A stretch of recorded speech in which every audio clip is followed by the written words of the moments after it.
Okay, you're waiting for the audiences to join in.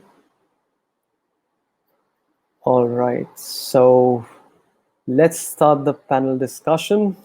Greetings, everyone. Welcome to the 16th edition of the Online Education Leadership Forum panel discussion series focused on transforming education for human flourishing. Thank you so much for investing your time with us on a weekday. My name is Aryan Salman, and I am the moderator for this panel discussion. Today, we have a stellar panel on transformative pedagogies that will discuss the question, how can we ensure effective blended learning? We'll be discussing the challenges, opportunities, relevance, innovations, strategies, and approaches to implementation of blended learning models to better support generations of young learners. We will explore approaches to blended learning during and beyond the pandemic in an attempt to empower and inspire young leaders like you who are experiencing a dramatic shift due to the challenges posed to education by the COVID-19 pandemic.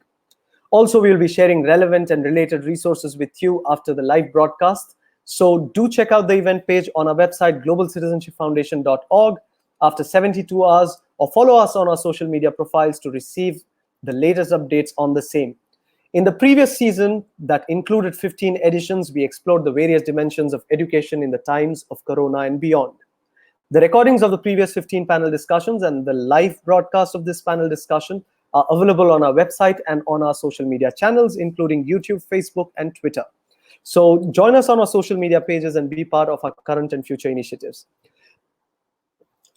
We continue to live in increasingly challenging times, quite uncertain, with enormous changes and disruptions to our lives and our professions. It is a moment for us to assume active global citizenship and support those in need. Having said that, I would like to take this moment to mark a minute of silence for those who have lost their lives to the pandemic, the grieving individuals and families, and in solidarity with academics, education leaders, and young people in Afghanistan who are facing hardships and brutal attacks on academic freedoms and their future.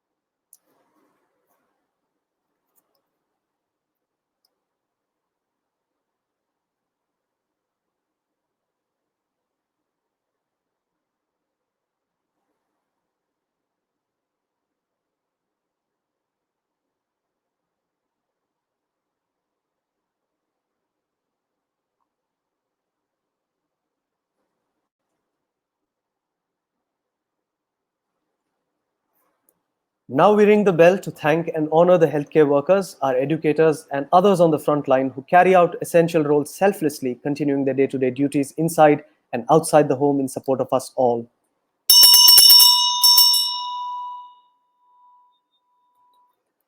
Thank you.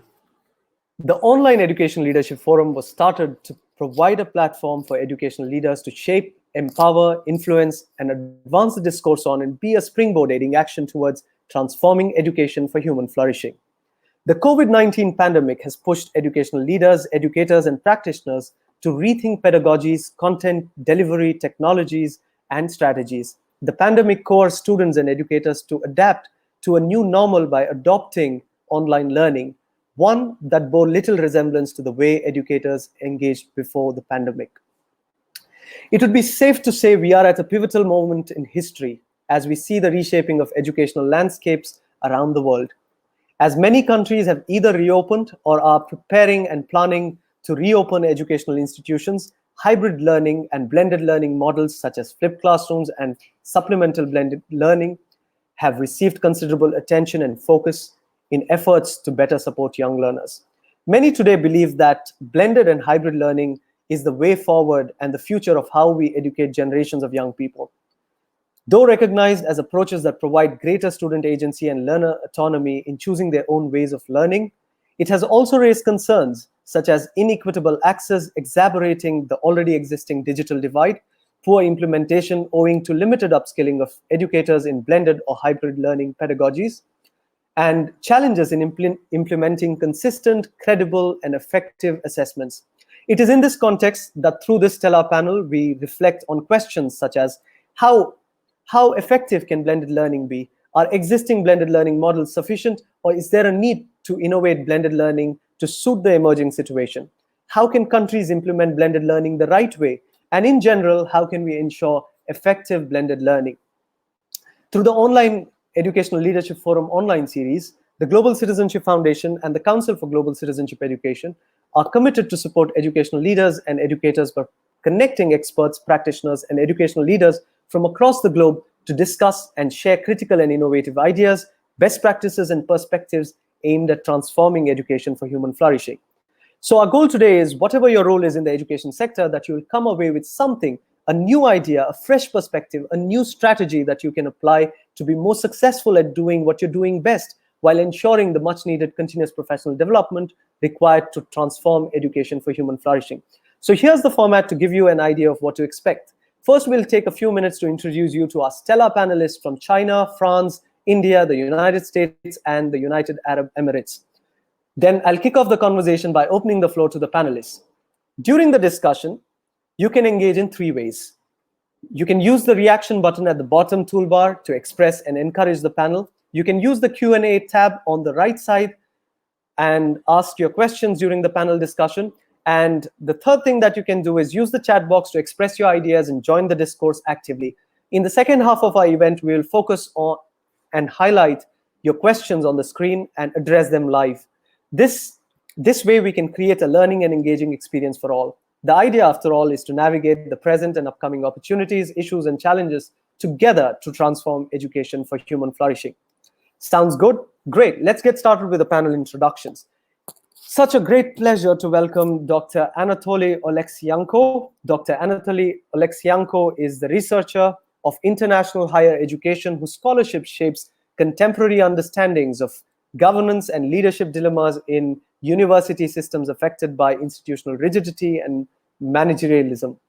Born and educated in Ukraine, Dr. Oleksienko pursued his postgraduate studies in the UK, and Canada, and received his PhD in theory and policy studies of higher education at the University of Toronto. Currently, he's an associate professor of international higher education and director of the Comparative Education Research Center at the University of Hong Kong, China. I take great pleasure in welcoming Dr. Ashok K. Pandey. Dr. Pandey is the chairperson of the Council for Global Citizenship Education and director of Alcon Group of Schools, India. He's the recipient of the National Teachers Award by the President of India in 2012 and the Lifetime Achievement Award by Ferguson Humanitarian Foundation International. Dr. Pandey sits on the governing council of India's National Teacher Education Council. It is my profound pleasure to welcome Dr. Christopher Hill. Dr. Christopher Hill has worked in transnational education since 2008 in Southeast Asia and the Middle East. His research and teaching interests include the impact of transnational education, the role of online learning, and the student experience in the global arena. Dr. Hill hosts the Think Education podcast. It is my delightful pleasure to welcome Dr. Divina Fraumer. Dr. Fraumer is the professor of media and ICT sociology at Sorbonne Nouvelle University, France. She is a specialist in cultural diversity, internet governance, and media and information literacy. She holds the UNESCO chair, Sauveur Devenir, in Sustainable Digital Development, Mastering Information Cultures since 2013. She was granted the Global MIL Award by UNESCO and the Alliance of Civilizations for her massive online open course, DIY Media and Information Literacy. She is an MIL expert with UNESCO, with the Council of Europe, with the European Union. She is co-author and co-editor of more than 30 books and 300 scholarly articles and book chapters. I take great pleasure in welcoming Dr. Roy Schwartzman. Dr. Schwartzman is a full professor and head of the Department of Communication Studies at the University of North Carolina and at Greensboro, United States. Over the last 20 years, Dr. Schwartzman has authored dozens of publications reflecting the depth of his research, teaching, and course design experience with online education. Dr. Schwartzman founded the Facebook mega group, Pandemic Pedagogy, a global hub for educators and students adapting to the pandemic. Now I open the floor to the panelists by requesting Dr. Schwartzman to make his initial remarks.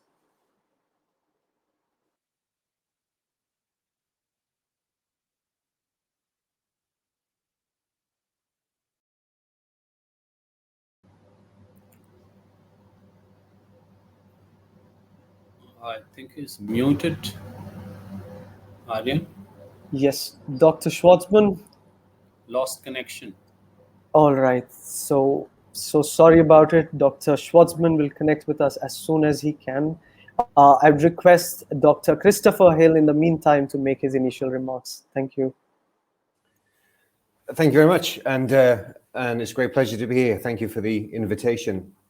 I'm based here in the United Arab Emirates in Dubai, and I've been working, like most of my colleagues, in higher education remotely and from home for the past sort of 18 months. I've only just recently gone back onto campus.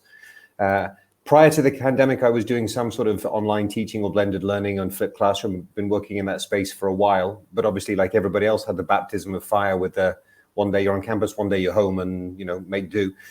And so I'm very interested to learn from colleagues around the world about their responses and their experiences.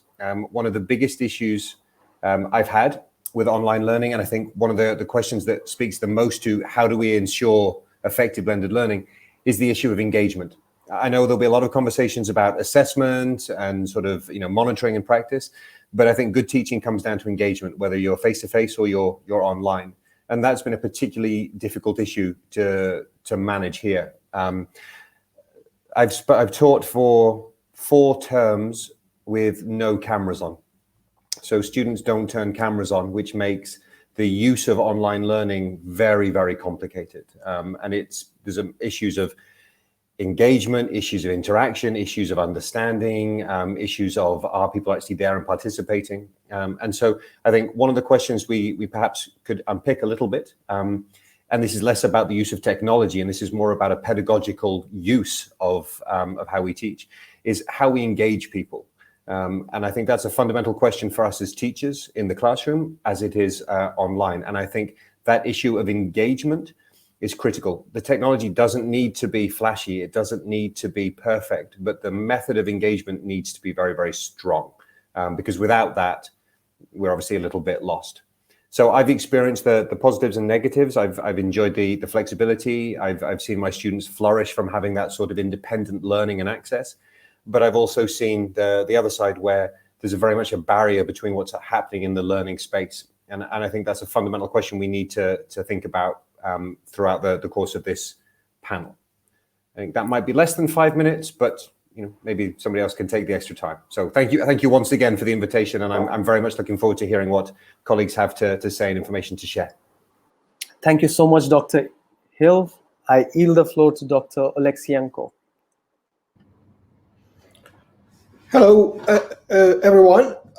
It's a great pleasure to join this distinguished panel. I'm a professor of higher education studies, and my focus is on how adult learners learn through universities and academic programs that undergo significant change. So behind me on the right, you can see a flip chart, and on the left, there's a television.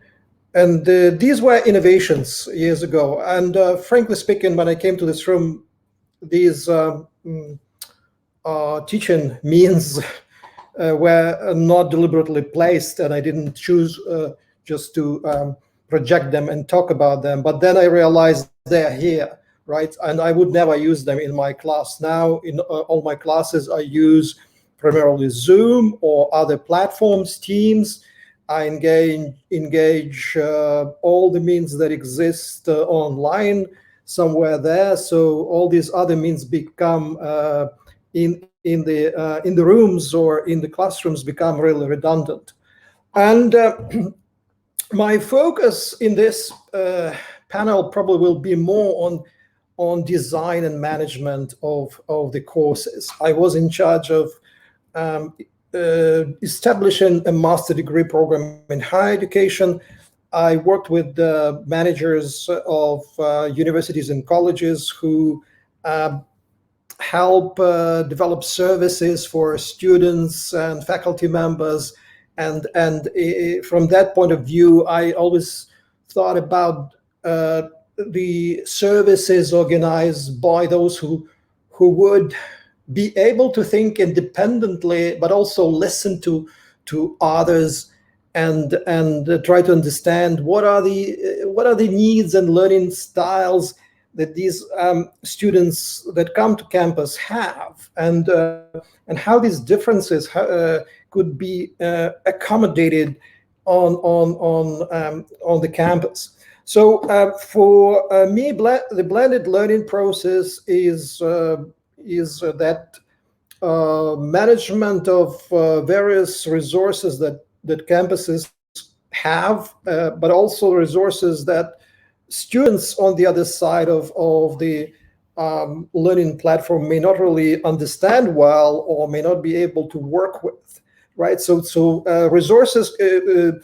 Hong Kong is very well resourced place. We have rich resources for higher learning. At the same time, students who come to our campuses may have little skill to engage the resources, especially during very intense programs, intensive learning programs like master degree program in higher education, when they have limited time. They have to complete many assignments, and many of them want to succeed. It's a culture of examination and anxiety about tests. So students are really concerned about how they perform, and from that point of view, we deal with a lot of these psychological tensions and affective learning challenges, while we try to blend all kinds of means of education. And the major problem, I probably just have 1 more minute just to kind of problematize the whole thing, is who manages the whole process of blending? What is being blended and how? Who blends it for whom? And what is the role of students in blending these various means and styles and needs that they have and their peers have? Many of them have to work in collaborative projects and collaborating teams. So they need to develop all these skills in the process, and many of them actually achieve a lot in the process by meeting the challenge, facing the challenge, and trying to overcome the challenge. But at the same time, we as teachers also have this type of concern about our ability to manage the whole process. And sometimes I think we try to manage to the extent that we overmanage and over administrate, because we still feel that that teachers have the major role to play in the whole process of blended learning, right? So we just kind of overdo, over-assess, over-stress out over, and created sometimes that type of anxiety, which then spills over onto students. So the question for me is here, how, in terms of managing the whole process and designing the programs of blended learning, the question for me is, where is the agency? Who is in charge? Who takes responsibility for the whole blended learning approach? Thank you. Thank you. Thank you so much for that one, Dr. Alexienko. I yield the floor to Professor Divina from May.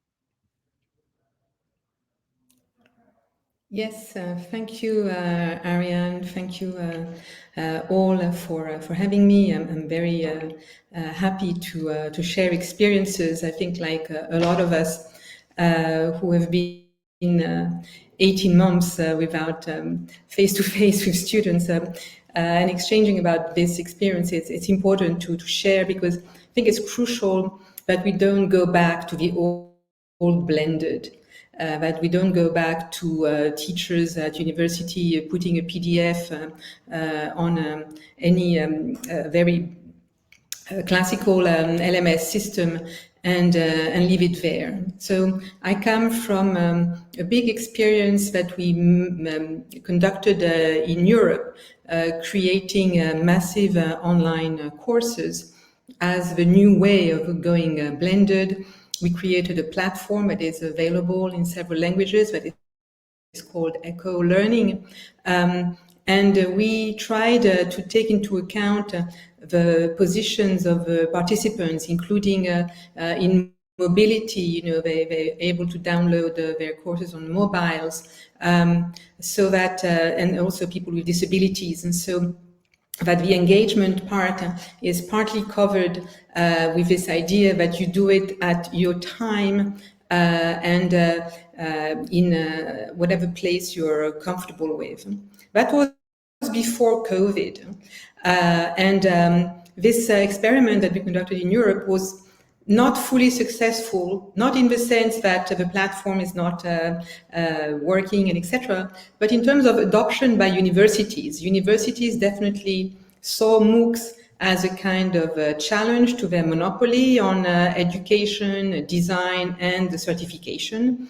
The rate of adoption by universities was very low in France.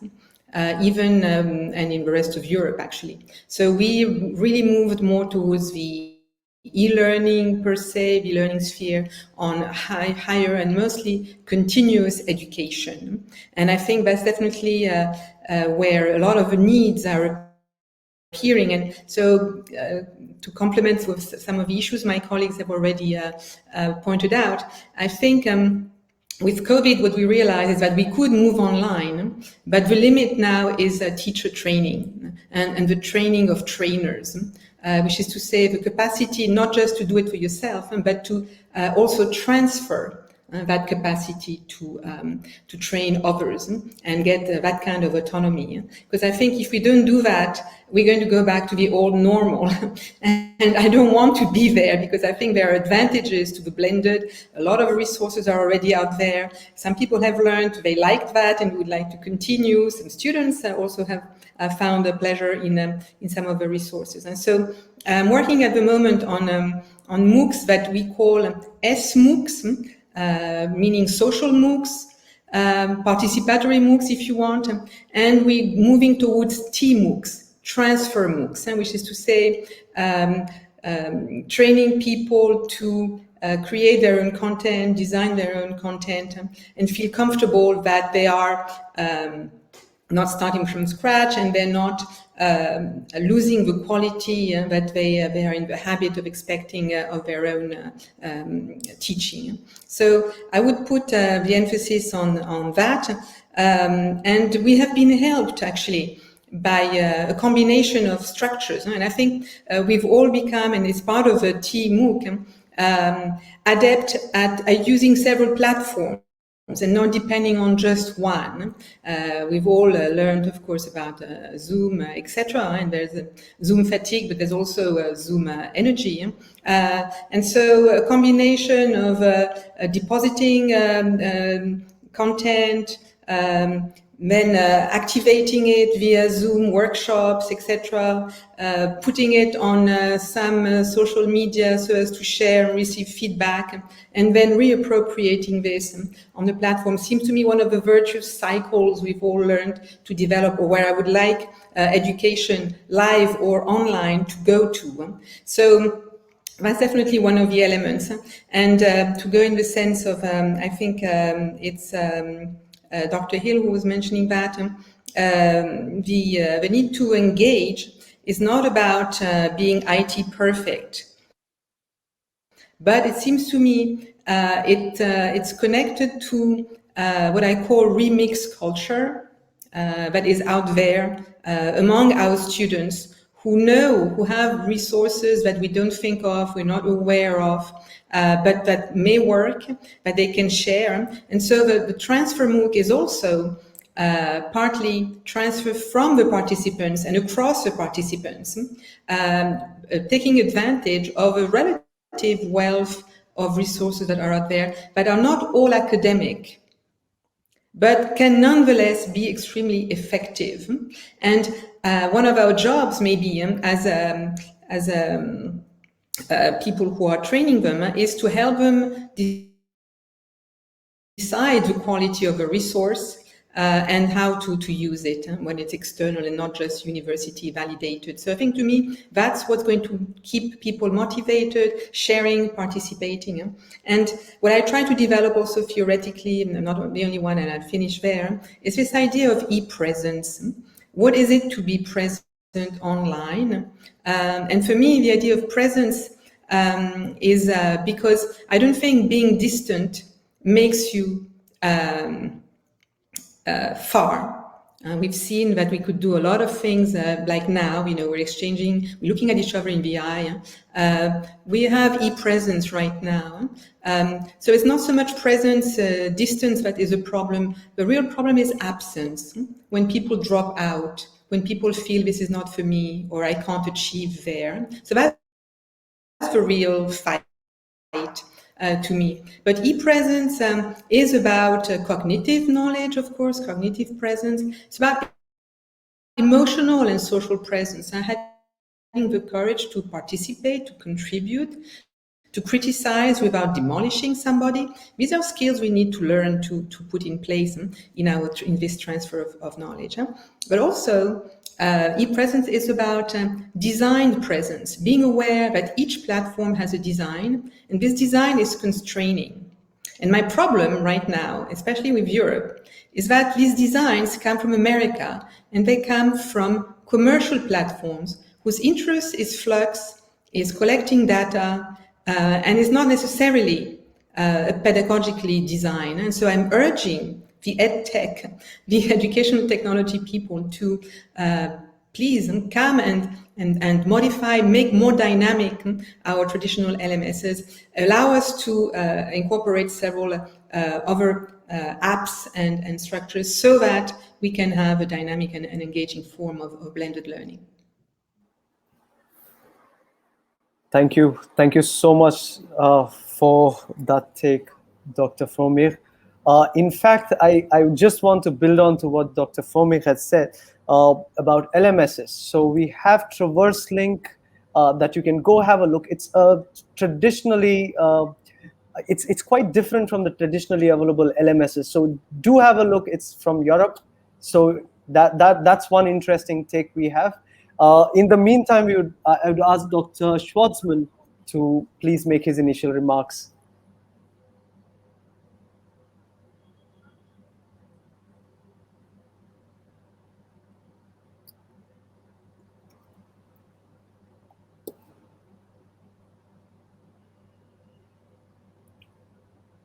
Dr. Schwartzman?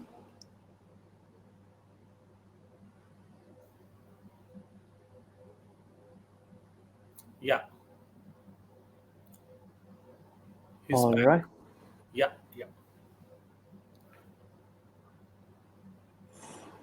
I'm afraid we are not able to hear Dr. Schwartzman still. It's surprising that, Dr. Schwartzman has been trying to connect for quite some time. It's very unfortunate that we are not able to hear him out. I'll wait for a few more minutes and come back to Dr. Schwartzman if his connection is, if it gets better. So in the meantime, I request Dr. Pandey to make his remarks. Yeah, thank you, Aryan. And I think it appears that I have a lot of time. The other distinguished professors have left out for me. But first, I want to make two things, Aryan, with your permission, that I am simply in awe of the presence and the wisdom of these distinguished professors. They come from huge experience. They have been into online teaching and blended teaching even before the COVID happened. And therefore, I was absolutely thrilled to get the insight, So say, for example, Dr. Christopher talked about how engagement and pedagogy is more important rather than paraphernalia of the entire ed tech itself. And managing resources, is something that we have to keep in mind, which Dr. Anatoly was talking about. But a new concept has come. Professor Devina was talking about, the social and participatory and transfer MOOCs, training the teachers, and very important thing which I think we should publicize, and if Dr. Devina permits, we should quote her that there is nothing fundamentally wrong with online education unless one chooses to drop out. I think that was something profound, in my opinion. So, having said that, let me put a caveat here, that the online or blended teaching for the adult students, university, college students, and lifelong learners is slightly different from the online education of the young children. As young as 3 years and 4 years, and maximum up to 16 and 17 years. And therefore, these 18 months of experience suggests to me that 2 or 3 things are very, very important. Number one, if we want to make blended teaching effective, as you are seeking out today through these discussions, the shift in our approach to the culture of teaching and learning, in our approach to pedagogy, and in our approach to structure is very, very important, which means that do we make it sure that we want every child to succeed, so equity and excellence for every child. So how do we make technology accessible to all of them? How do we ensure that the learning gaps are taken care of, right? And then, of course, the pedagogy is pedagogy responsive to the needs of all the children. Do we have a mechanism through which we can swiftly and in a differentiated manner respond to the needs of the children? Structurally, are we in a position that we have a very candid, compassionate, explicit, communication to tell them what the expectations are, what could be their pathways, and how they can proceed on that, and how they can be mentored by the teachers, even in the blended learning approach. So this is one aspect of it. And the second aspect, in my opinion, is that we have to take some kind of inspiration from the universal design of learning. And universal design of learning at Pillars suggests that we have to be very, very mindful of what we call the diverse classes. We have to be mindful of the fact that for the learners, it has to be an exciting learning experience and opportunity. Likewise for the teachers also. So how to ensure that every child is a participant, every child is a beneficiary, and the mechanism has responded to all of them. And therefore, we come back to the question that what will be the new design and architecture of the learning spaces in the cyber space. So say, for example, some children will be able to come to schools, some will not be able to come due to their own circumstances and backgrounds. On the other hand, certain curricular requirements will make it mandatory for the children to come. And if they are not able to come, then how do you respond to that? And the third challenge before the blended learning is that how we can make it interventional. So say, for example, if children are not able to come, or even if they have chosen to come for a couple of days, and if a couple of days they are on home, can we give them flexibility to come or be on the virtual mode? Can they work alone? Can they work with their peer group? I think depending upon this, is spreading the menu card and making it as flexible as possible to include the maximum number of children, in fact, all the children, is the challenge of the blended learning, in my opinion. And as we go forward, probably I can elaborate on some of them. Thank you, Aryan.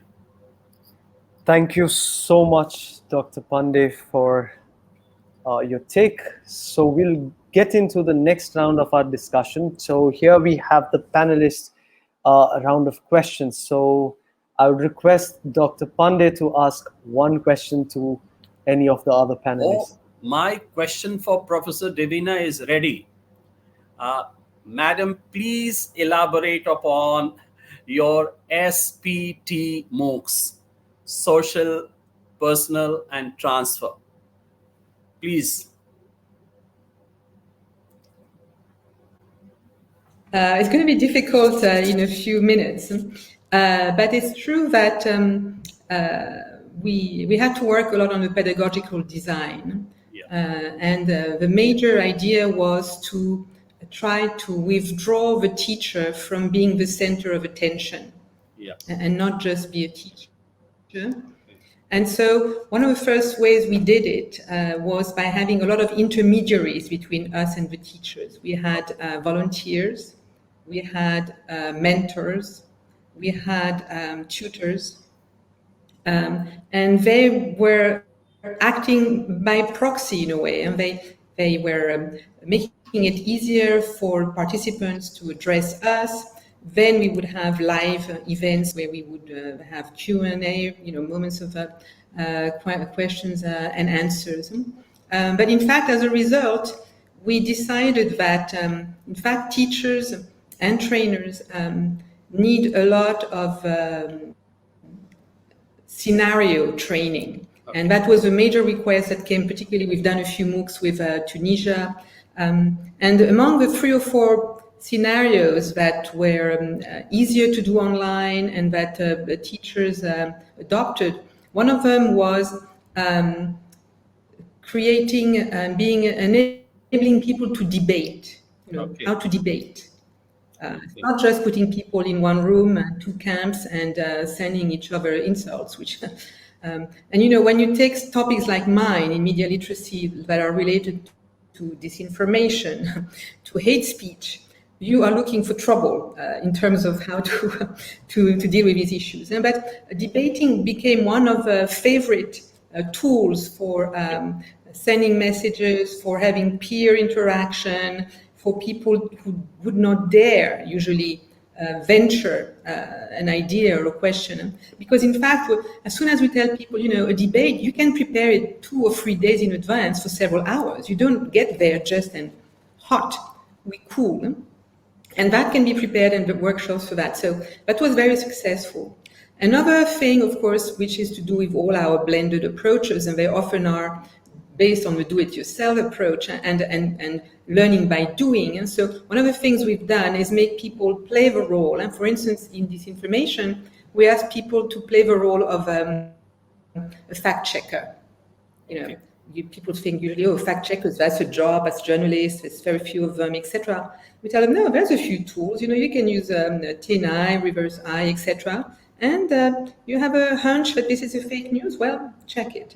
And so suddenly they realize there's a lot of things they can share about that. And another option, of course, is to empower them to produce some content of their own. Because then they go through all the questioning about, all these resources out there, are they good? Are they sourced?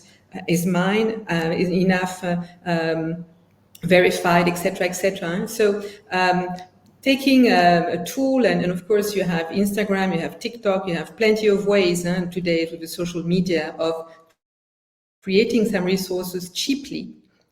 But the fact of thinking about the content they'll put online, how it will be perceived, how they should double check it, etc., is by itself a learning process that is very valuable.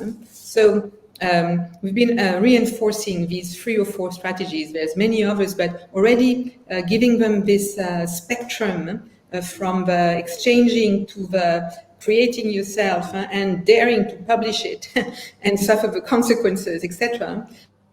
These have all been learning things that enable you and as a teacher to encourage that e-presence I was talking about and getting people to be global citizens and be out there in the real world and not just in the very safe and closed environment of the traditional classroom.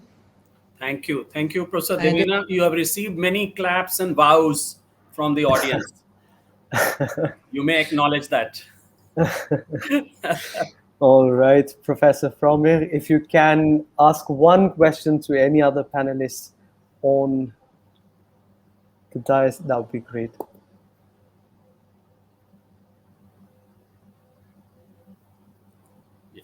Professor, if you My can question, unmute yourself. Can you hear me? Yeah. Can you hear me now? Yeah. My question was actually for Anatoly, because I think he has a lot to share with us about this idea of design that he put forward. And so, because it's not just design, but you connected it with management. And as we know, therein lies the crux. Yes, thank you very much. This is also a very big area for discussion. Let me just probably choose one particular case. We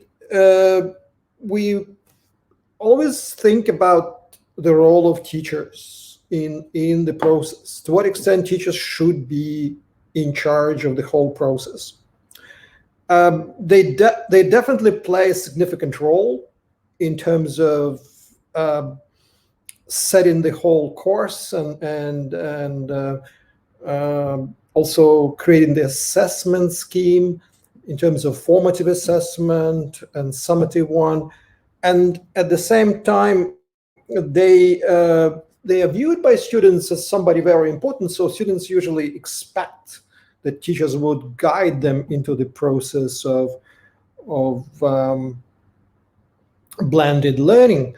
At the same time, teachers also want their students to take more responsibility for the learning outcomes, and which makes sense because in a way, learning is becoming significant when students feel that they can work with that knowledge and apply that knowledge in very specific areas of economic, political, or social development.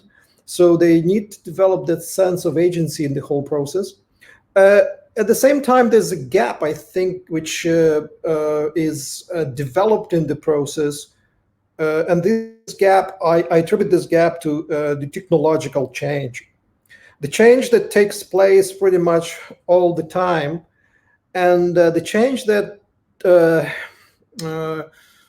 makes life for teachers more difficult every time, because once they come as young teachers to faculties of education, pedagogical universities, they have time to play around with all technologies.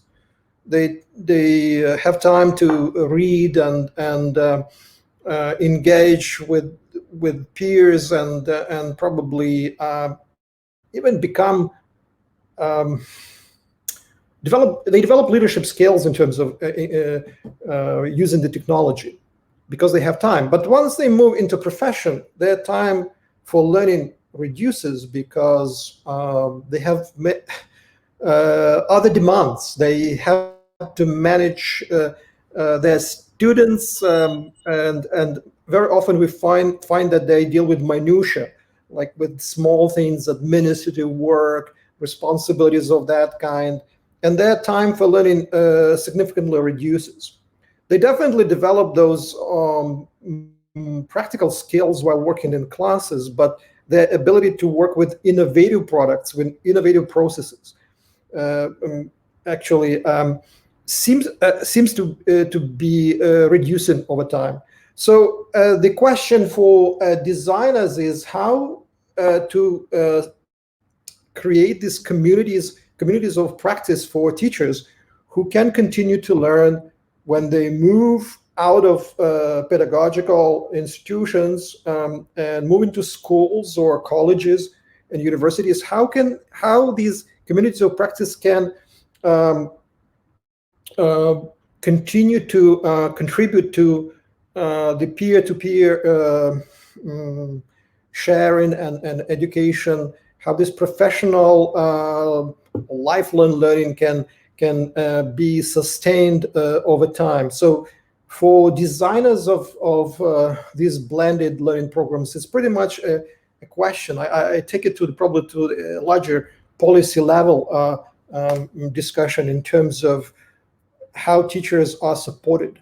Teachers in schools, but also teachers in colleges, teachers in universities, how are they supported in terms of their innovative development? And it's not only about the requirement from institution that they do it in terms of performance, but also in terms of support that they have from teaching assistants, maybe from administrative staff, which we also see as reducing in many institutions, because as most recent papers in higher education point out, there's been a shift in terms of executive positions in administration growing and support positions in administration coming into decline. So in a way, those who would need to provide services in administration are few, while the executive echelons are getting larger.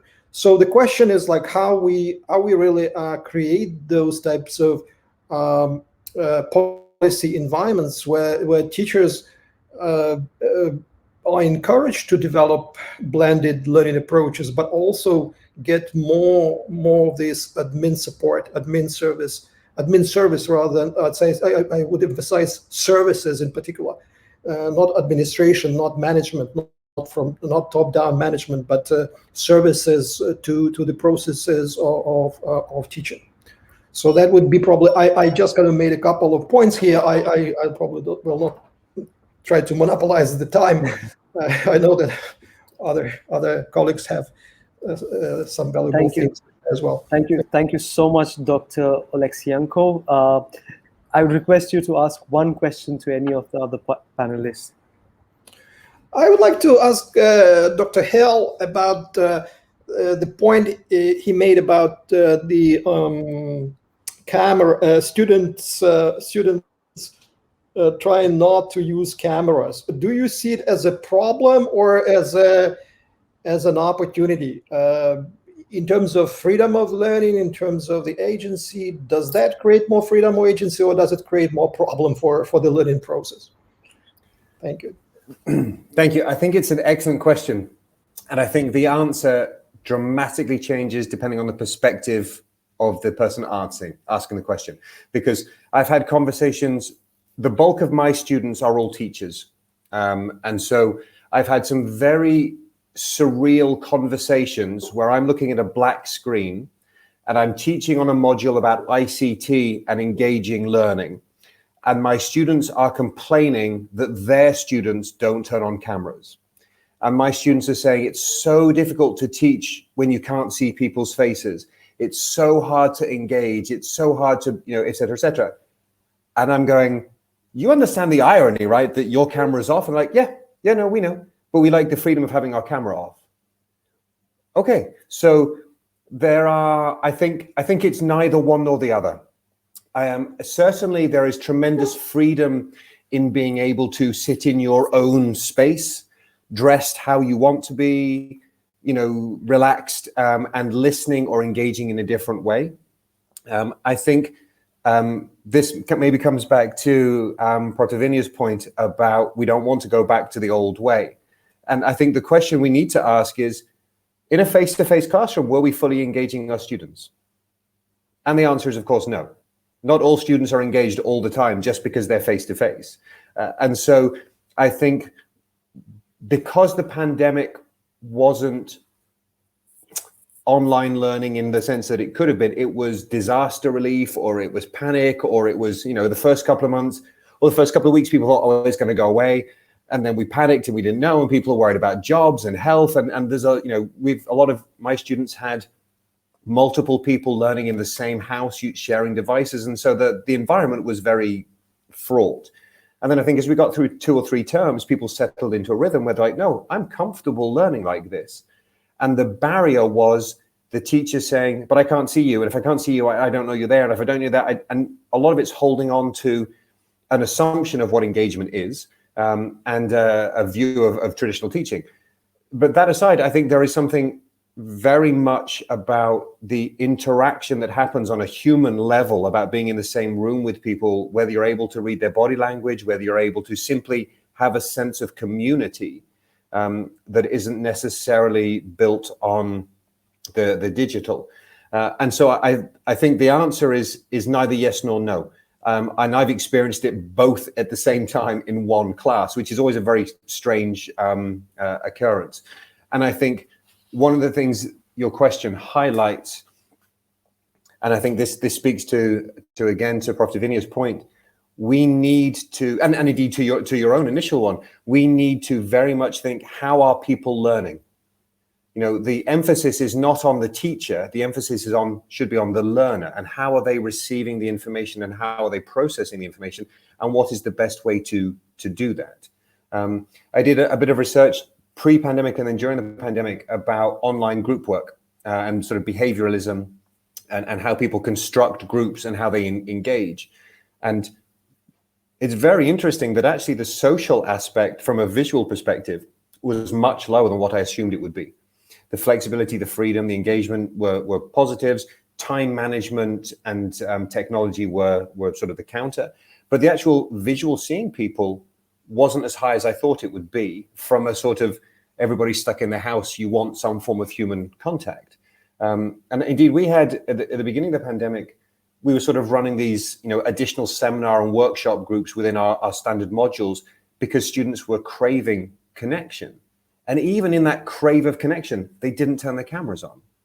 And so actually, I've started to think a lot more about the assumptions of what visual means, and whether that assumption is about trust or whether that assumption is about, engagement or what it might be. So I think it's a positive and a negative. I think it plays very different at different age groups. Children, younger age group, I think that visual is critical. As you get older, and particularly to postgraduate, I think there's probably a lot more flexibility with that. So that's probably a very good academic answer, in that I haven't said anything other than talk for 5 minutes. Oh, the bell, just. All right. So, Dr. Hill, if you can rescue. direct your question to one of the panelists. I'd really like to try if we can hear Dr. Schwartzman.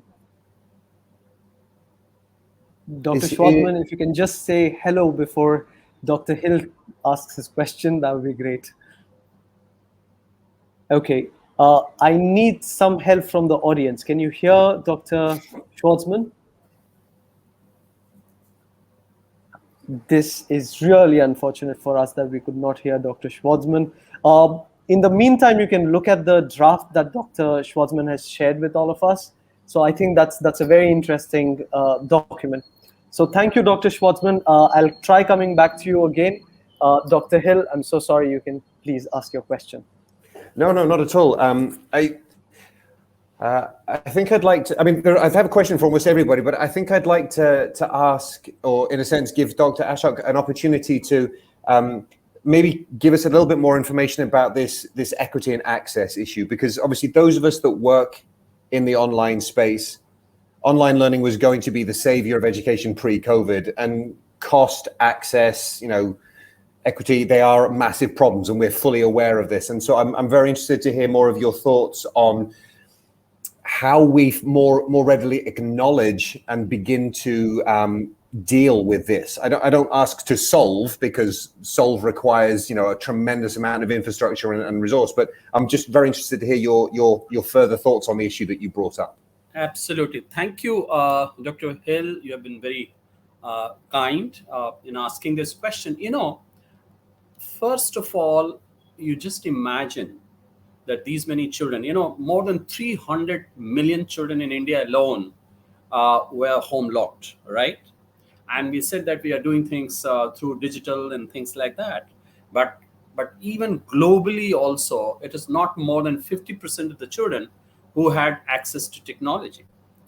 And therefore, what we are talking about is that if you have a spectrum of digital maturity of the children, I think it will be less than 30% who have a good internet and bandwidth, who have a device to themselves, and who have a nice place where they can sit and study. This category, I don't think more than 25 to 30% children will come. And on the other hand, 30 to 40% of the children have no access internet and technology and device. And therefore, just about 30 to 40% of the children, they may have internet and bandwidth, but they have a sharing device, sharing with the siblings, sharing with the parents. During a particular time, they have the device. They don't have the device all the time. So that has caused a problem. As it is, the research, at least one McKinsey research has found that even the places where the lockdown was for less than 10 to 12 weeks, there were learning losses, owing to the problem and the disease and, the grief and the overall psyche and sentiments. But places where maximum lockdowns like India and Africa and other places, 60 to 70 weeks, I think the learning losses are to the tune of 50 to 60%. So one is due to the absence, other is due to the virus, and then the perpetuating learning losses. That has created a new phase of inequality, a new phase of challenge to bring all these problem on board. So that is what I was referring to.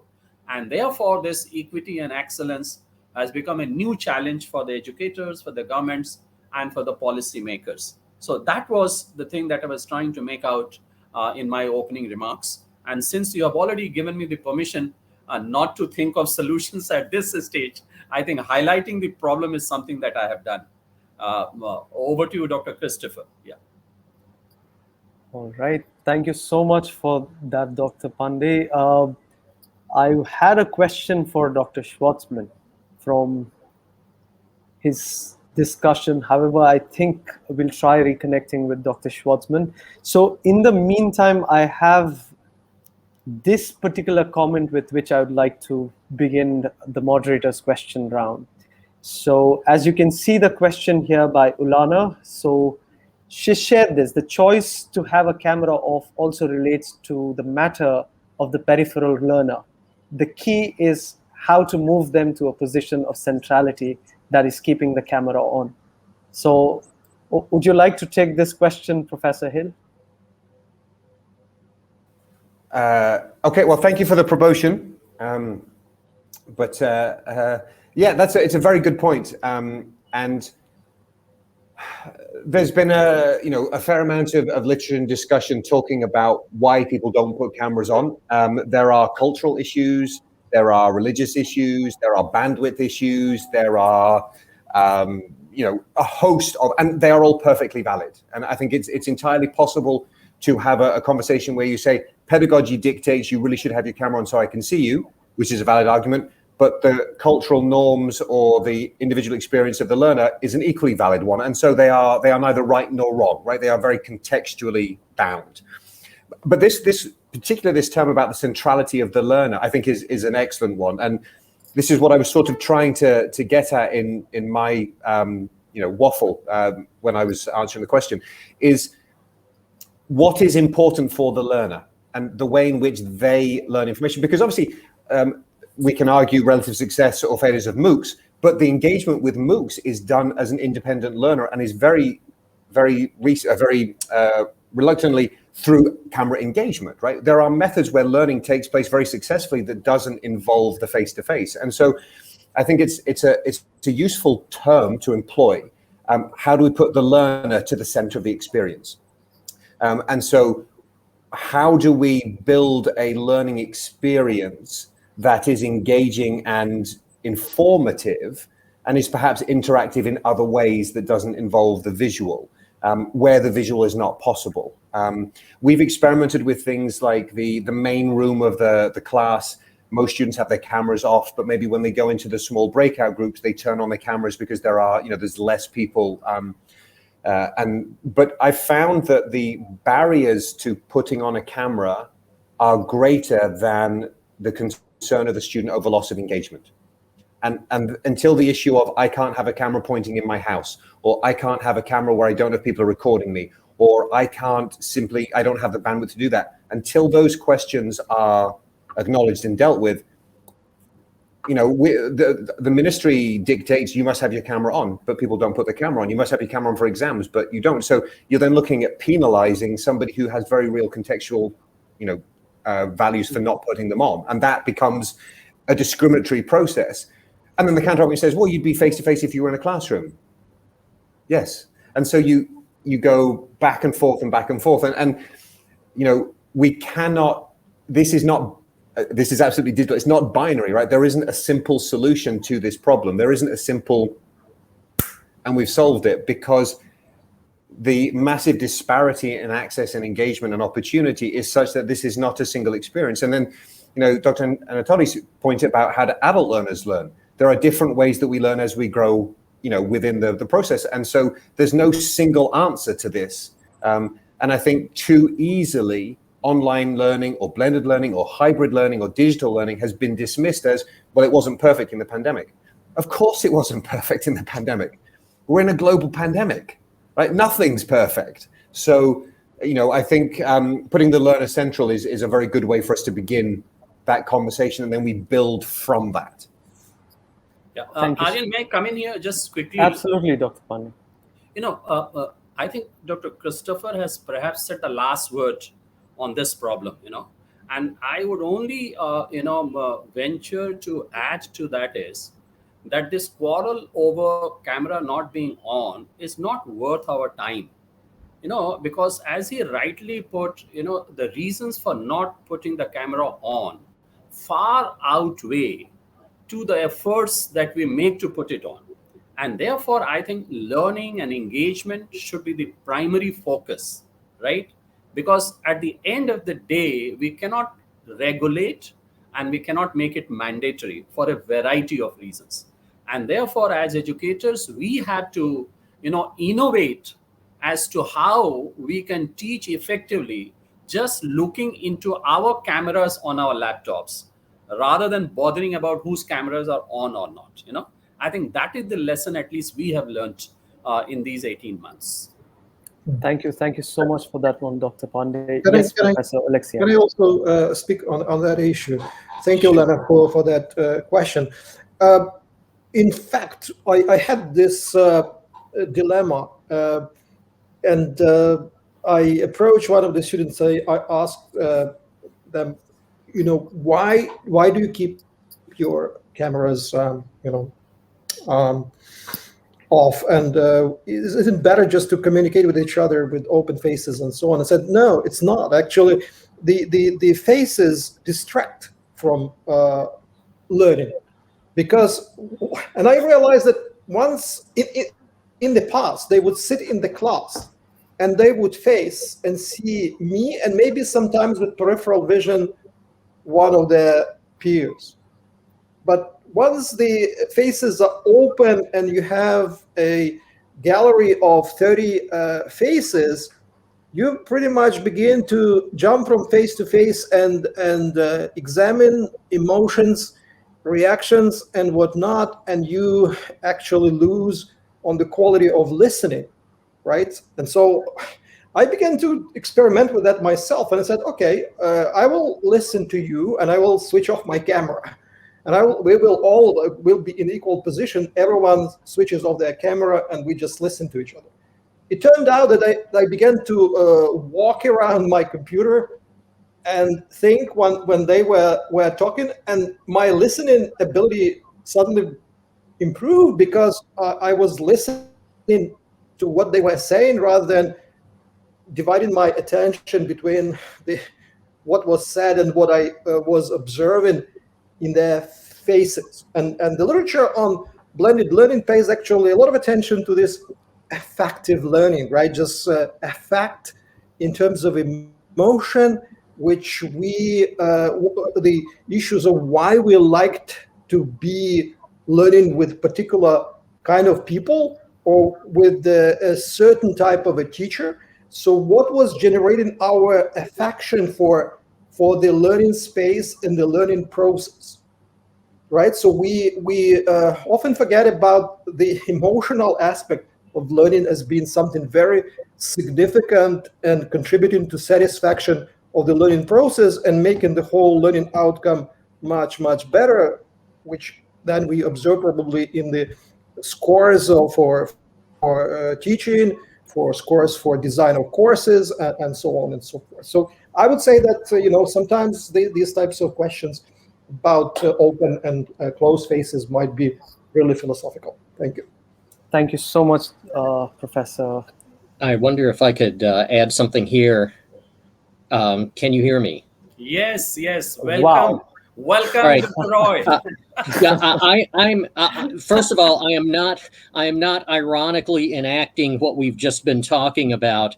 I'm playing it safe because for some reason AirMeet likes me either to do video or audio, but not both, and it's not an internet connection issue. But anyway, one thing I'd like to add to this is that, and I've written about this, and the link to that article is in the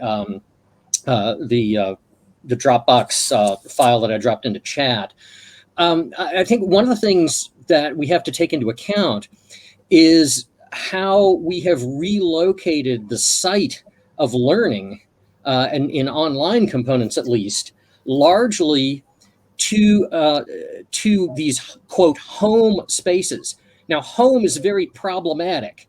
Particularly at my university, we have a lot of students who come from either low income or problematic backgrounds. And by problematic, what I mean is that many of these students, for example, have chosen to come to the university campus as an alternative to a less accepting or less tolerant home environment that's not conducive to either learning or perhaps even their identities. For example, we have a good contingent of transgender students, almost all of whom tell really disturbing stories of lack of acceptance that they do not experience in the campus environment. And one of the things about the whole cameras on debate, I agree that to some degree it's a misguided discussion if it deals with so many of these factors that we cannot, as instructors, as educators, control. So, the best maybe that we can do is provide incentives to turn the camera on. But I totally agree, and were I not struggling constantly to get the technology to work, I really would have put, some of the clapping or heart emojis when I heard all these comments on that I think are absolutely on target about how, pushing the students outside of campus raises some interesting access, equity, and inclusion issues in itself. Because to some degree, the campus is a great equalizer in the fact that there are these ready-at-hand resources. And in blended learning, one of the things we have to do is make sure that some of these ancillary educational resources, such as academic tutoring, such as I had to chuckle as a communication studies professor, about the comments about, oh my gosh, fearing these public presentations is terrifying. Yes. But we have speaking centers that help with oral communication, writing centers that help with written communication. We need, if we're going to really optimize blended learning, maybe a big piece of that is bringing it goes back to all that old online literature that's still pertinent, bringing the education to the students and meeting them where they are, not just in terms of ability levels, but if they're not comfortable, being on camera or something like that, maybe a more private forum where they can incrementally work up to that, if that's something that's desirable for them, could work. So basically, I'm just trying to kind of synthesize these excellent remarks that I have been able to hear and frustratingly not able to contribute to thus far.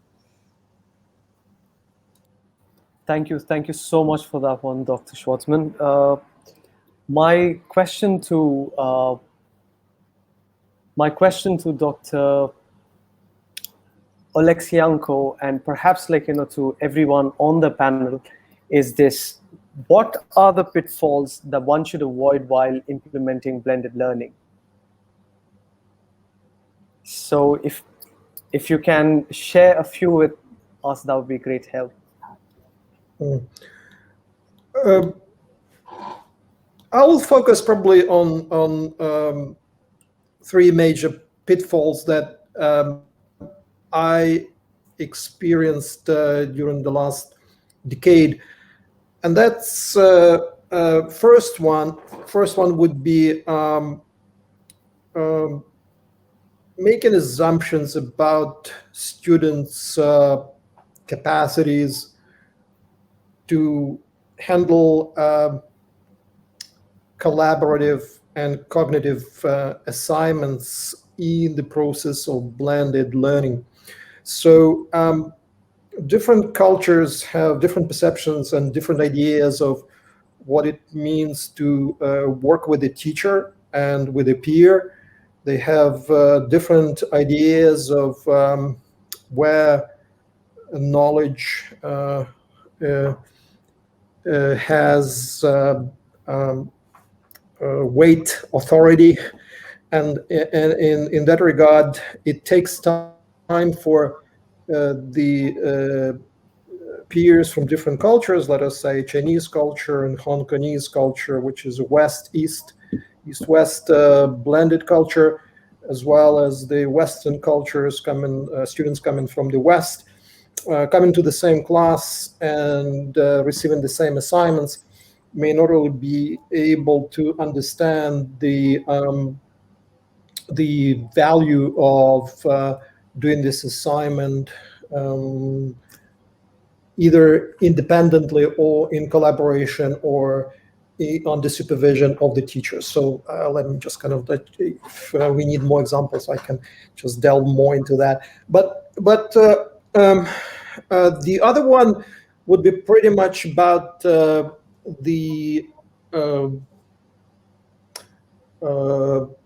another pitfall would be the challenge of getting support from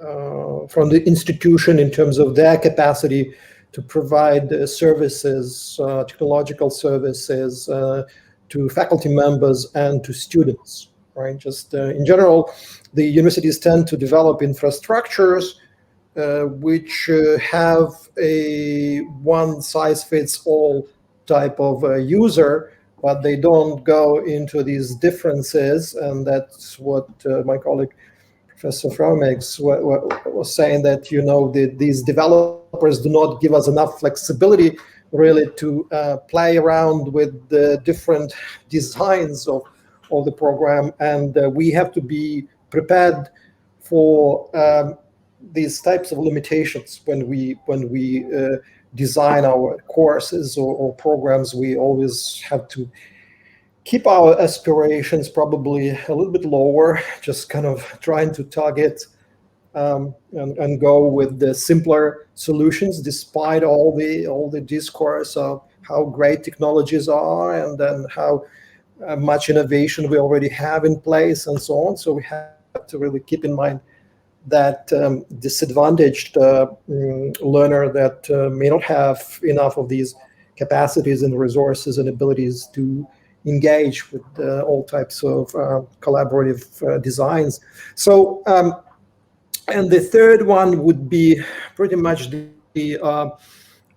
synchronous participation in the blended learning processes. In general, in my courses, students enjoy asynchronicity of learning because they can watch videos, can engage with all kinds of chat rooms within a longer period of time, within going beyond the classrooms or classroom time. So they enjoy that longer period of time. But at the same time, it becomes really harder for everyone then just to follow on the engagement or being responsive enough to student participation in different spaces and times and so on. So in general, there is a lot of admiration for asynchronicity, but at the same time, there's a lot of also there's significant amount of time needed really just from teachers to be engaged in all this. So again, I guess if we say we don't need to be in control of everything, then we can say leave it for students to engage as much as they wish, wherever they wish, and let them learn from each other. The teacher should not be in the center of the whole design. If that approach is okay with everyone, then it's fine. But sometimes it's okay with me, but it may not be okay with my students who come from the culture where the teacher should be at the top, in control, in the hierarchical position, to ensure the authority of and the value of the learning process. So that would be some kind of issues that. Thank you so much, Dr. Oleksienko. I would request Dr. Roy Schwartzman to share a few thoughts around the contention that he made in the Dropbox document, where he spoke about taking blended metaphor quite literally. Why do you think, Professor, that you should neither take online nor face-to-face as a prime way or prime approach to blended learning? As I become invisible to attempt to answer, well, I think we get into some different. Well, this actually relates to some of the earlier comments of the panelists about this idea of the assumptions that we bring to bear for both online teaching and learning and face-to-face education. All too often, and I'm still seeing this throughout the pandemic, as in the United States, particularly, we share a lot of commonality, particularly with the course the pandemic has taken in India. Very, very similar with the Delta variant issues there, and there often is this attitude that forces a choice between online or face-to-face.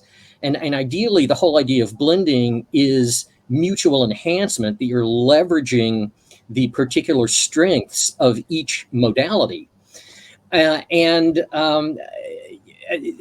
get into self-limitations if you start approaching crafting blended learning from the standpoint of, well, okay, I have this face-to-face course and I'm just going to graft onto it some online components that are, these enhancements. It's almost like, well, not blending, but baking.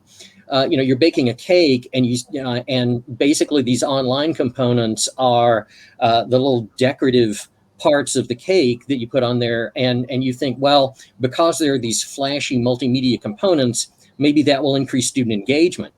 I think we have to be judicious about that, and also, on the other hand, know when it's wise to embrace, and I have this kind of polemical comment at the end of my little document, that we need to embrace inefficiency. Sometimes maximum engagement with a student demands inefficiency. Of not going with the quickest and cheapest methods. I think one of the things that kind of forces this discussion of blended learning in the wrong direction is even the structures of course offerings where we're forced to make this binary choice between online or face-to-face. And then hybrid becomes this kind of strange gray area where we're just putting a few little forays into the online components, grafting those onto a face-to-face course doesn't necessarily enhance the course, nor does it really utilize the online components to the greatest capacity. So basically the idea is kind of driving toward possibly, and again, this is kind of a future vision, thinking of this metaphor. We have a lot of food metaphors here, I just realized. A lot of metaphors that we can think of this as kind of this buffet of selections that students have. And it's something that we've done with HyFlex courses, but even in those models, the instructor is still kind of in control of the modalities. And a lot of my students in some of their writing about, I'm teaching a course in pandemic communication actually right now, an asynchronous online course.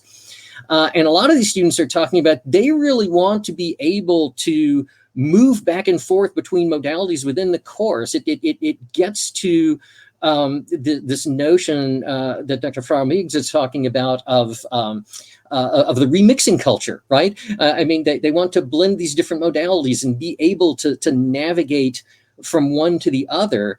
And this really does kind of place learning more in the hands of students, but it may automatically create more engagement because it's on their terms. So maybe a lot of idealism there, but I'd like to think of it as opportunities in a blended learning environment. Thank you. Thank you so much for that one, Dr. Schwartzman. We are running a bit behind schedule, so I would just like to ask one question to Professor Divina as well as Dr. Ashok Pandey. Blended learning offers a wealth of options. So according to your experience, what do you think are the trade-offs resulting from such a flexibility? Either of you can go ahead first. Professor Divina first, please. Yeah.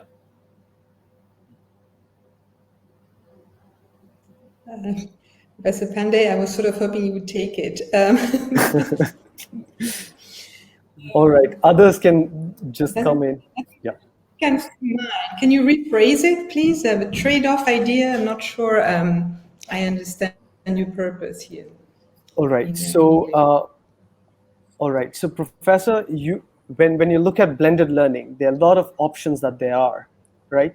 So when you're taking these options, when you're developing your self-paced courses and you're going ahead with blended learning, what are the things that we are letting go of in terms of the traditional structures that we've all been doing, right?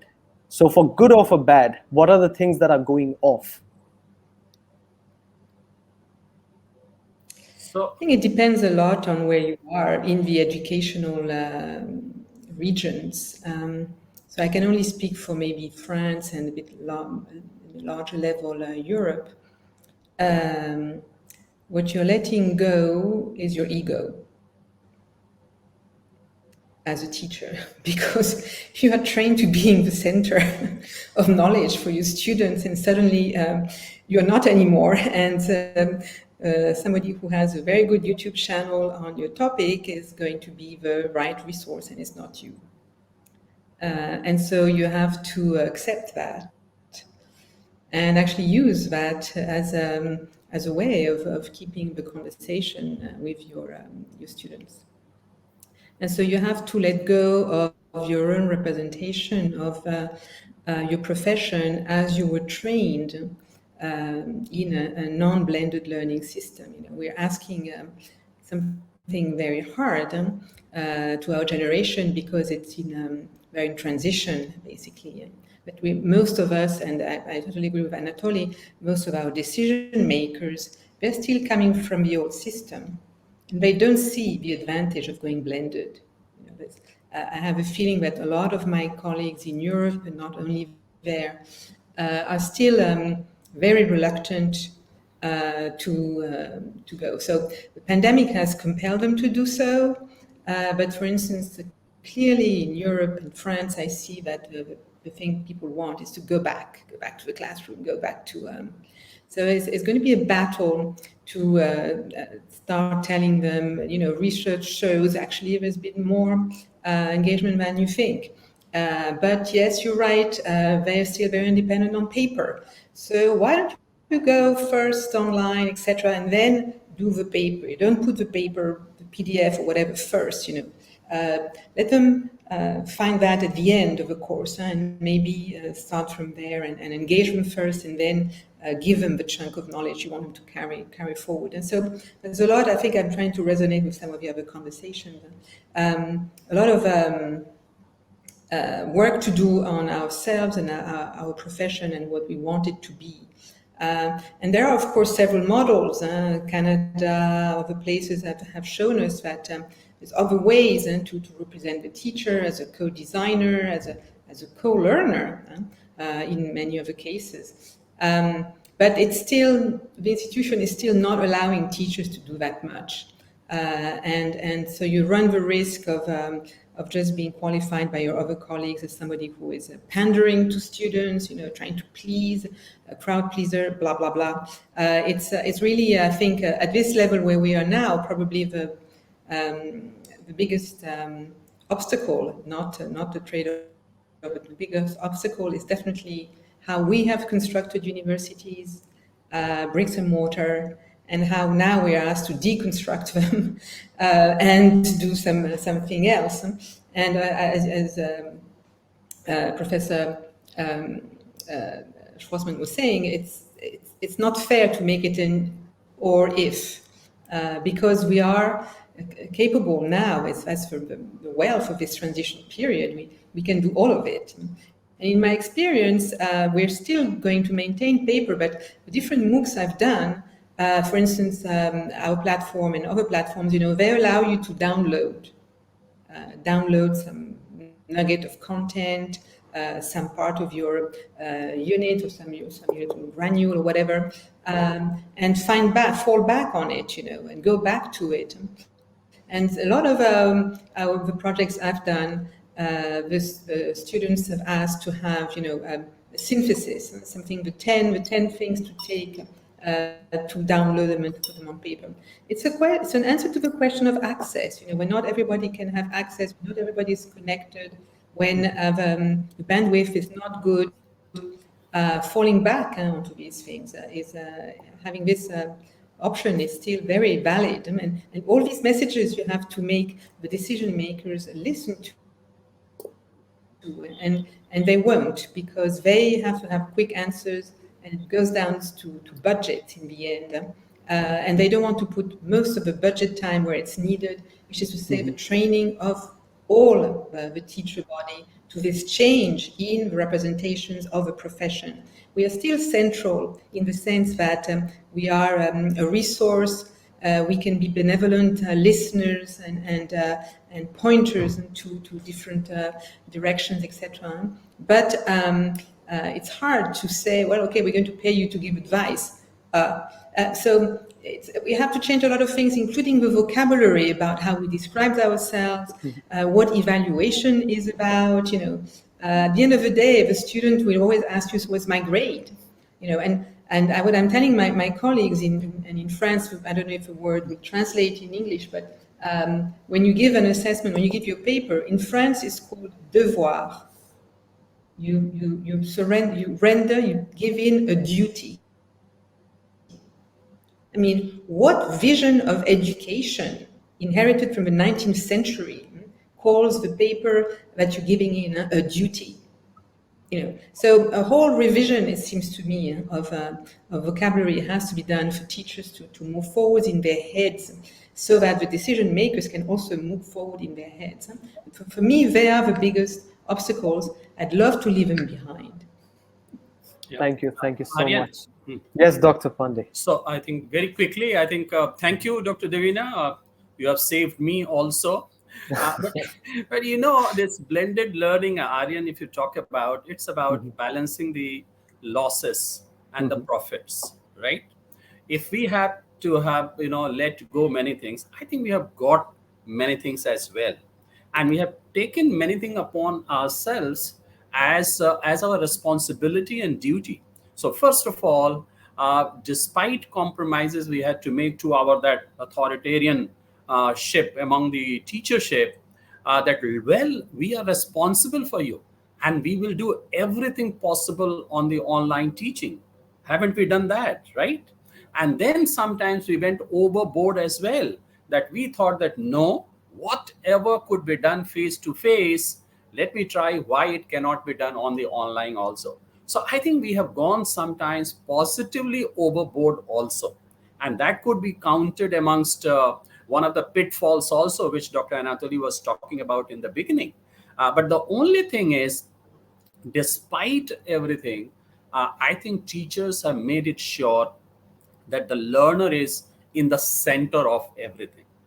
And I think that is the essence of teaching. And if you have been able to do that, I think the rest of the things are simply irrelevant as far as I'm concerned.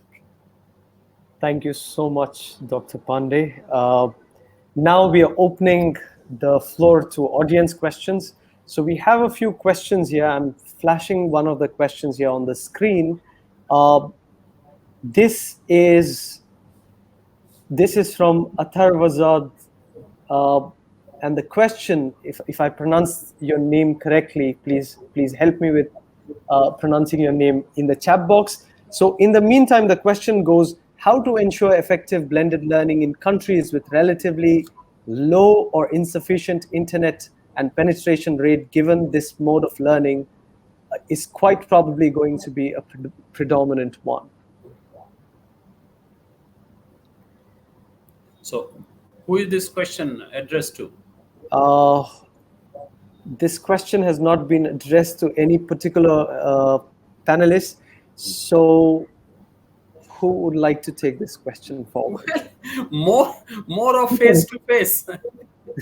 I can speak a little bit on this. Yes, Hong Kong, yes, sure. I said Hong Kong is a highly technological place, but when I began to do blended learning some 5-6 years ago, and thought about the different designs, at some point I realized that students in Hong Kong are located in different buildings with different internet capacities. And even in Hong Kong, students don't have the same accessibility to these kind of infrastructures, facilities, right? So the only way, in my opinion, to address this issue is to increase time for asynchronous learning and remove the teacher from this driver's seat and let students actually interact and engage each other in various types of collaborative exchanges, questions, postings in the common space somewhere, but just giving them a little bit more time to participate and learn. All right. So, Dr. Pandey, would you like to? Yeah, I'm just telling that, that we have to see what is our focus. Focus is to reach out to the children. Now, if they do not have the internet connectivity, we just can't leave them, right? So other ways, as Professor Anatoly was saying, that making it asynchronous as much as possible, and also bringing them on the campus as much as possible, depending upon their circumstances and the courses that they are doing. There may be many courses in which the online may not simply work, right? So making this blending also flexible and interventional, So if you can come on the campus for 1 or 2 days, but how can we utilize the other days as interventional, So I'm available online, I'm available in person also. Let me know what are your circumstances. So that could be a trade-off, as you asked in your earlier question. Thank you so much, Dr. Pandey. I think Professor Divina, if you can please. Yes, it's a question I'm working with African students in Africa. I've had to deal with a lot, and we were hoping that online learning would help them. And there are centers, a lot of, at least in Francophone Africa, centers for blended learning and for e-learning, where the students actually can go on the spot. We experienced recently this kind of issue also with young people, and one of the things that is the future for these countries is definitely mobile phones. They all are equipped. I don't know how they do it, if they steal it, if they are offered it, if foundations are putting the emphasis on that, whatever. But to me, it seems that the future of blended learning is mobile in countries with poor access, believe it or not. And that means designing the course for mobile phones, that kind of screen or that kind of stream, vertical, etc. And making contents that are readable, that are easily accessible that way, to me seems very important. And then, as I was saying earlier, the fallback on paper, but not paper as the massing thing that you're given at the beginning. Take that. This is the handbook. Bye-bye.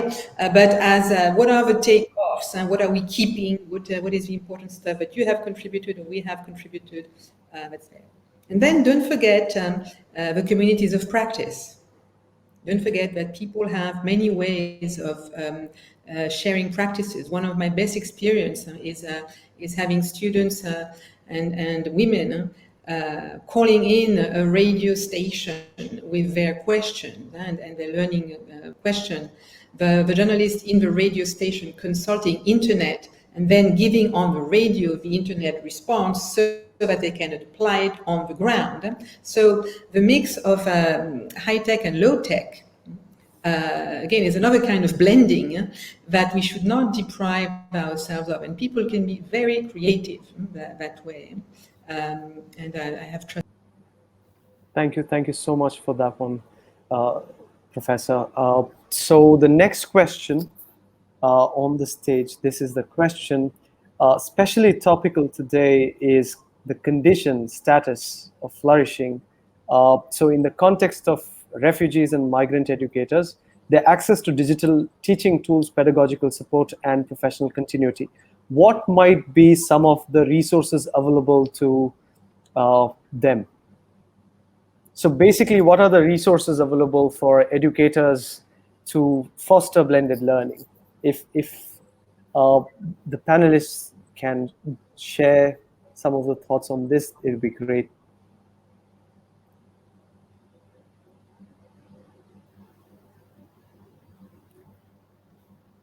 Okay, Professor Schwartzman, would you like to take it forward? Professor, you're on mute. Yeah. Okay. If you can unmute. Yes. First of all, I think this is in some ways related to the previous question, because I think it's very tempting to generalize about like particular countries that have low internet access. I mean, the United States is multiple nations within a nation. And that is that very good internet access and support resources, technology is heavily concentrated in urban and suburban areas and not rural areas.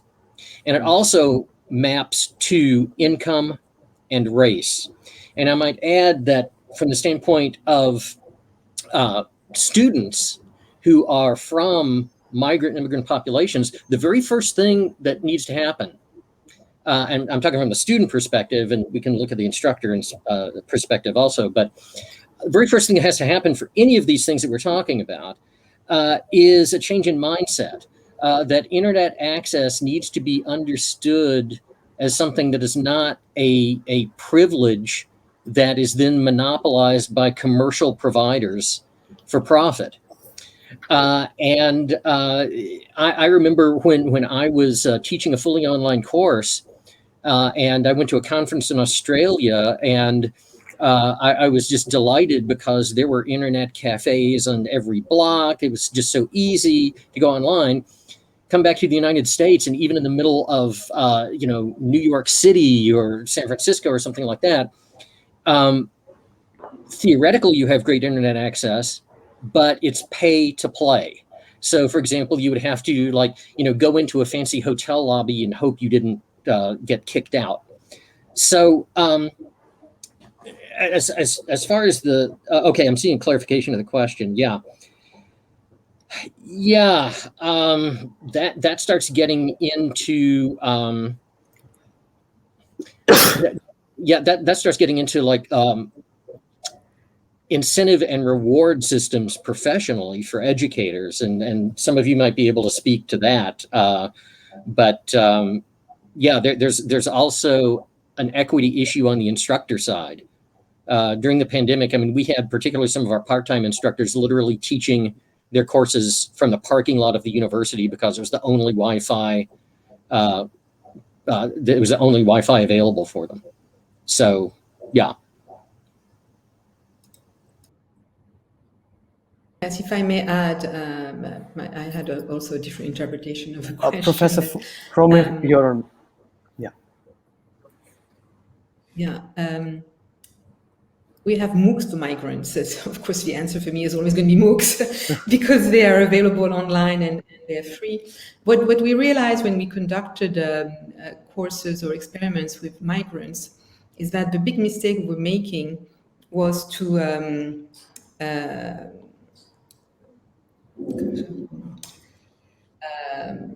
push on them what we thought they needed. So thinking, oh, you need more of this, you need to. But in fact, the best experiment I've seen, and is still being conducted right now, was to go back to their country of origin and people there and make them discuss with us about their expectations and their needs, either coming to our countries or forced or chosen, because migrants, some of them do it by choice. And so it's better if you do that, if it's needs based, and you can be surprised. And for instance, people did not necessarily ask for their status to be recognized, but they wanted to be able to navigate the legislation in our country. Where to apply to be recognized as a teacher, where to show the degree that you have, etc. And so it's more a how-to kind of thing they've been asking for than give us the equivalent of a degree and that's it. So it's I think again here we have to let migrants and people around migrants in their country speak and provide the information, so that then when you're in the MOOC or even when you're on a face-to-face interaction with them, you're not just forcing your own vision of migrants on them and treat them with the respect that is required to their situation. Thank you so much for that one, Professor Frommer. The last question that we'll be taking for now would be this one from Kartika. So the question is, blended learning means to blend human relations with technology. Synchronous and asynchronous are the technique. How do you assess the learning process so far are effective, including the effective evaluation? So if we can quickly have Dr. Christopher Hill, Dr. Schwartzman, Dr. Pandey, if you can quickly come in, and others can join in, and we'll wrap up quickly. So there you go. Okay, I think the not very good answer is going to be we don't yet. We're still struggling with this. There are mechanisms that we put into place about the authenticity of assessment and sort of engagement, and they work up to a point. But we're attempting to find a perfect solution to an imperfect process of engagement, and at the moment we're not there yet. And certainly as many colleagues have pointed out, we're trying to employ techniques that we used for face-to-face in classroom teaching to a completely new method of delivery, and it doesn't map. And so you either overly penalize somebody for doing something that they haven't done, or they've done something differently, or how come everybody's grades went up during the pandemic? Like it's been a very messy reality. And so the honest answer is we can't and we don't yet, but we are obviously working on it. So that's not a great answer, but I think it's an honest one. All right. Dr. Pandey, if you could quickly, if you'd like to add on to that. No, I think the last words have been said on the questions that you are posing, so probably I'll pass it. Thank you, Dr. Pandey. All right, so we'll move on to the next. Okay, Professor Frommer, yes. Professor Devina wants to say something, please. Yes. On the effective, definitely on the MOOCs I've conducted, we had questions about that at the end for students to position themselves. And we've we've also verified what they said in the questionnaire. We've scrapping all their exchanges online and analyzing them, in a statistical way, with some labels and things like that. And what they like best is definitely the participatory approach. The fact that they have peer-to-peer exchanges and that the teachers are not teachers. That's what comes most in terms of affect, which is to say, what everybody says about the horizontal approach that the online world provides, and where suddenly we are all on a mosaic, and who's who first, who cares, as long as exchange is coming out and all that. So there is a taste, and I think there's desire, probably because young people are in the habit of exchanging on social media, but there should be something social about the learning much more than before. And I would add social to blended learning, if you want.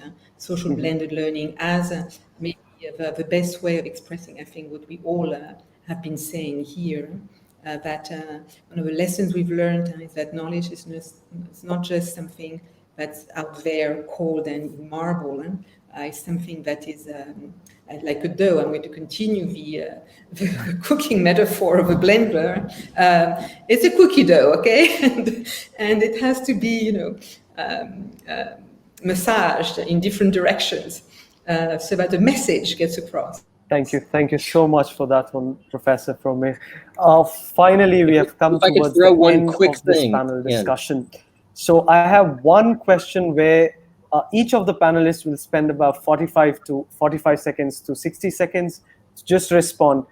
If there is one thing that they want our attendees to take away with them from this discussion, what would be that one thing? If you can quickly keep it short, succinct, and brief, so we can move towards the conclusion. So thank you so much. Who'd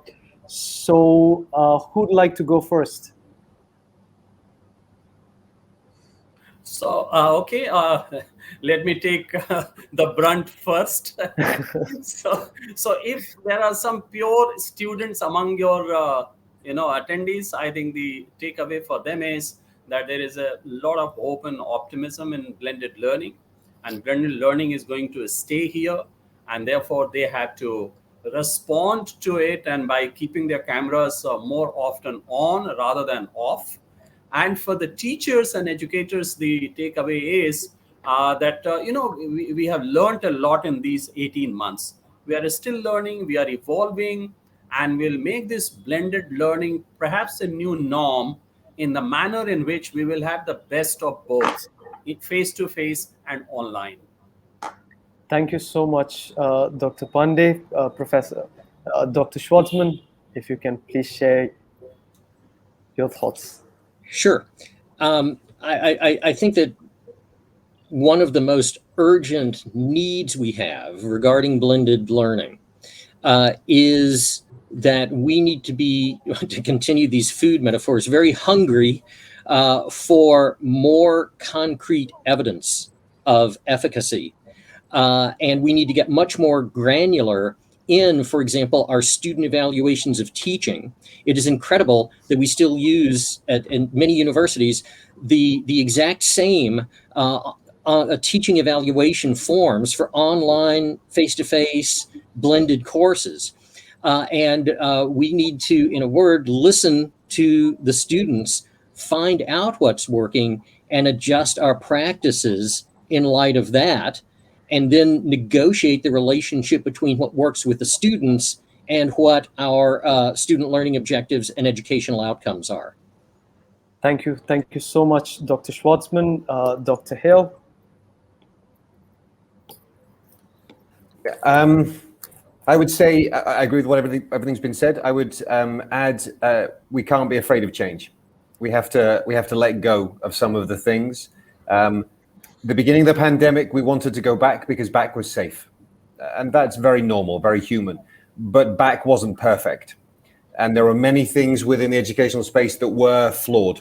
And so we need to accept that and move forwards and not be afraid of change and not be afraid of making some mistakes, because that's going to happen. But I think the future has to evolve. with what makes sense for the context as we move forward. So I'm not saying let go of everything in the past. I'm not saying keep everything from the past, but blend it, right? Let's have a Rojak or a Bouillabaisse or something that has everything chucked in at once. Thank you so much, Dr. Hill. Dr. Oleksienko. I would recommend everyone to think about student empowerment, how you empower your students. The students are very capable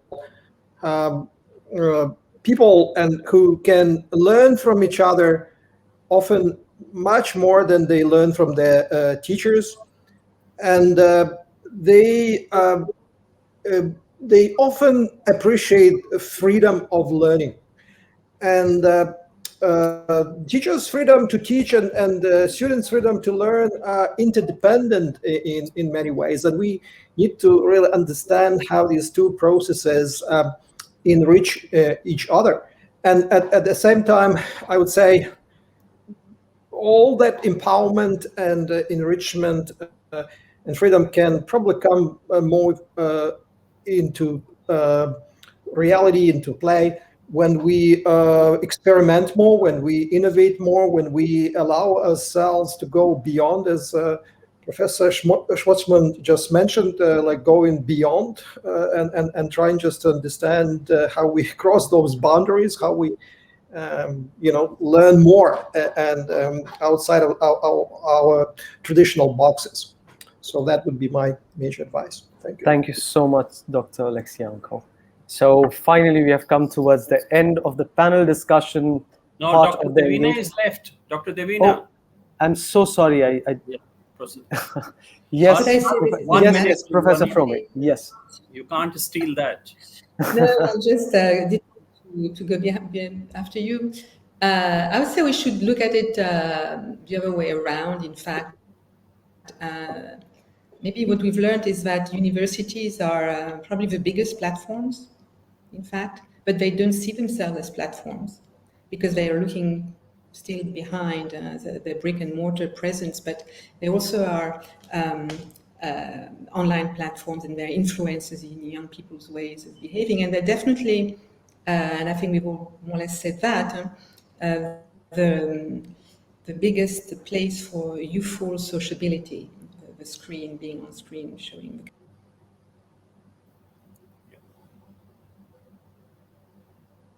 To do what? To build the rest, to build e-presence, to build the blending, etc. Because if we ask them I on think we are being reconnected to Professor Frome. Well, so that's all I've said. Are you sorry? Did you hear me or not? Yeah, Aryan, go ahead. Yeah. Did you hear me? Okay. Do you want me to repeat? All right. I think I'm having some connectivity issues. Yeah, you're the one who's disconnected, Ariane. All right. All right. Just ways of technology. Yeah. So thank you so much to all our panelists. Like I keep saying, this is a moment for us to shape intentional and inclusive policies and nurturing practices towards creating an ecosystem that's truly empathetic, compassionate, mindful, and fosters a space for all educators and students to grow and thrive. Educators and school leaders, I believe, truly have the power and potential to affect this positive transformation. I do understand that we still have a lot of questions that we may not have been able to cover or answer them sufficiently through this panel discussion. And we do look forward to hearing from you your thoughts, ideas, and suggestions towards ensuring effective blended learning. Please send me an email or tag us in your post on social media, and I'd be delighted to know more from you. Also, do suggest what you'd like our future discussions to be on. We have a masterclass on hybrid learning and assessments on the 6th of October at 11:30 UTC. Hope to see you at the masterclass. I thank you all for sharing such amazing ideas at the 16th Online Educational Leadership Forum. Also, do not forget to check out the booths at the exhibition where you'd find more information on TraverseLink. TraverseLink is an innovative LMS platform. It moves away from the traditional ways of executing online self-paced courses. Also, you can check out the Hybrid Learning Certified School Award booth to see if your school would be interested in capacity building and community. And you can also check out the Ed Magazine booth. So on behalf of the Global Citizenship Foundation, the Council for Global Citizenship Education, Traverse.link, and all our attendees, I extend my deepest gratitude to our panelists for taking time out of their busy schedules and enriching us with the discourse through their amazing ideas, insights, and experiences. Also, I thank you for being a part of the OELF family. Now, here are a couple of announcements for folks who are interested in being part of the OELF membership. So I'll be sharing that towards the end. So I'm really grateful that you all were here and enriched this discussion and discourse on transforming education for human flourishing. We really appreciate the conversations, the time, the insights and efforts that all of you have contributed to driving this extremely crucial discussion towards shaping the futures of education for generations of young people. Now you can proceed to the speed networking event, which will start in the next couple of minutes. But before that, I want Dominic to please join us and share a couple of thoughts about the LMS platform that he has. It's a very interesting platform. I really appreciate if you can go check out how it works, because this kind of an LMS platform I have not seen before. So that's one reason why I'm emphasizing on that, not because Traverse is with us, but because the kind of transformative thing that they've brought in to the world of LMSs. So if I can have Dominic raise his hand. Quickly, we'll have a couple of words from him, and then we'll wrap up. We'll move on to the networking. All right, so let me just bring in Dominic here.